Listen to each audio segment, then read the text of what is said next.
In early 2014, I was invited to breakfast by Neil Barsky, a journalist turned investor turned philanthropist who had an audacious proposition. At a time when news outlets were struggling to stay afloat, Neil planned to start a new one, a nonprofit newsroom focused on our broken criminal justice system. The Marshall Project, which he named for the civil rights giant and Supreme Court Justice Thurgood Marshall, would assemble an independent team of reporters and editors to investigate the causes and consequences of mass incarceration. To maximize its impact, it would share the work with other news organizations. He was looking for an editor-in-chief. I'd spent 30 years at the New York Times as a correspondent, editor, and, most recently, op-ed columnist, but had never covered criminal justice, unless you count a few months long ago on the night cops beat for the Oregonian.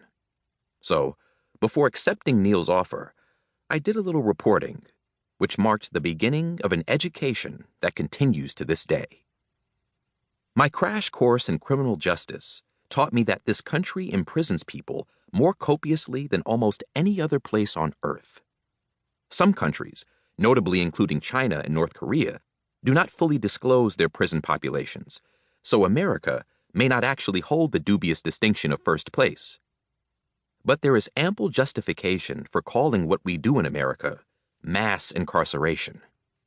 Our incarceration rate per 100,000 population, which includes adults serving time in state and federal prisons and those awaiting trial or doing short time in county jails, is roughly twice that of Russia's and Iran's, 4 times that of Mexico's, 5 times England's, 6 times Canada's, 9 times Germany's, and 17 times Japan's.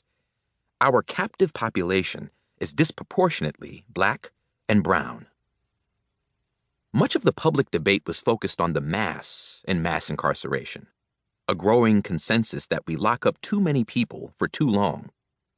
There was also considerable agreement on how to reduce the incarcerated population, if we can muster the political will.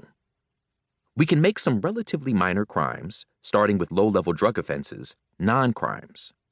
We can divert people to mental health and addiction programs, or probation, or community service. We can abolish mandatory minimum sentences and encourage prosecutors and judges to apply the least severe punishment appropriate under the circumstances. We can raise the age at which accused youngsters are subject to adult punishment. We can give compassionate release to old and infirm inmates who are unlikely to pose a danger. We can reduce the use of cash bail, which traps the poor in the modern equivalent of debtor's prison. In fact, the incarcerated population in this country has been in a gradual but steady decline since a peak in 2008, from 2.3 million to 1.8 million in 2020, according to data compiled by the Vera Institute of Justice.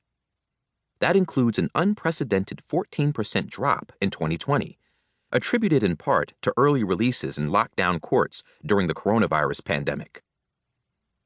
States have demonstrated that they can cut prison populations without jeopardizing safety. In the decade ending in 2017, 34 states, red and blue, simultaneously reduced incarceration and crime rates. Addressing the mass could also mean prisoners left behind would be less subject to overcrowding, which contributes to explosive violence and, as the 2020 plague year demonstrated, leaves prisons more vulnerable to rampant contagion.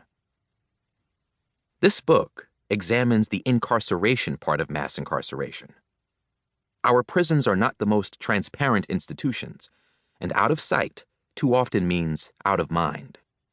But the American way of incarceration is a shameful waste of lives and money, feeding a pathological cycle of poverty, community dysfunction, crime, and hopelessness. What is the alternative? Can we use our prisons to improve the chances that those caught in the criminal justice system emerge, and upward of 95% of them will emerge, with some hope of productive lives?